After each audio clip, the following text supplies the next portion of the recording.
I was having this good spiritual conversation with a buddy today, and we were talking about letting things go in your life that are not of Christ. Similar things that I always talk about, stepping into what actually Christ calls us to do and cutting out the things that are of this world. What I was telling him was, I've never only kind of wanted to stop doing something and then actually follow through with it. Meaning, like, I've never kind of just ever walked my way into breaking a bad habit or cutting something out that really doesn't deserve my attention. The only way I've been able to really optimize or to step into what God's called me to do and cut the negativity and the stuff of this world out of my life, the only way I've actually ever been able to achieve that is through extreme intention.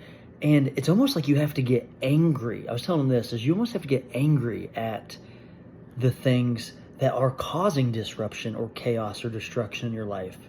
Meaning, like, I said, I was never really ready to burn the ships and cut out. I talk about 3 vices, like social media, gambling, drinking, things that have caused some disruption in my life in the past.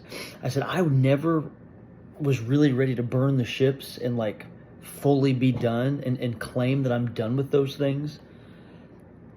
I never was ready to do that until I got to this breaking point where I was like, I am so angry at what these things are doing to my soul. I'm so angry at the chaos that these things are causing in my life. I'm so angry at the way that these things are causing me to sin and to live of the world and not of God. And it's through that deep frustration and you know, it's through just the conviction that God placed in my heart that I was able to like hit that breaking point to say, I'm done with those things. And it talks about like hating sin in Proverbs chapter 6, things that the Lord hates. And I thought this was interesting because it's like that through that hatred for sin, and like Paul talks about in the New Testament, it's like it's the evil that live inside of us that makes us do the sinning. But we agree with the law, and like our souls are made pure and for God's purpose. But this corruption, this evil is like always trying to gain this place in our heart. And we have to rid ourselves of that. And you have to be able to label and call out the sin and detest the sin to be able to actually burn the ship and ensure that you're not going to sail back to sin. Because we always want to sail back to sin seemingly when we end up getting tired or angry or any time like life's not going our way and things are tough. We give ourselves a way out and we want to go back to sin. And you like I said, you got to label it. You got to get angry at it. I was able to get off social media because I was so angry at the amount of time that not only me, but people that I've seen just destroy their lives with involuntary scrolling hour after hour in comparison. Same with gambling, same with drinking. Was no longer going to let that jockey for prime position in my heart. So let's go to Proverbs chapter 6. Let's read verses 16 through 19. It says, there are 6 things the Lord hates and 7 that are detestable to him.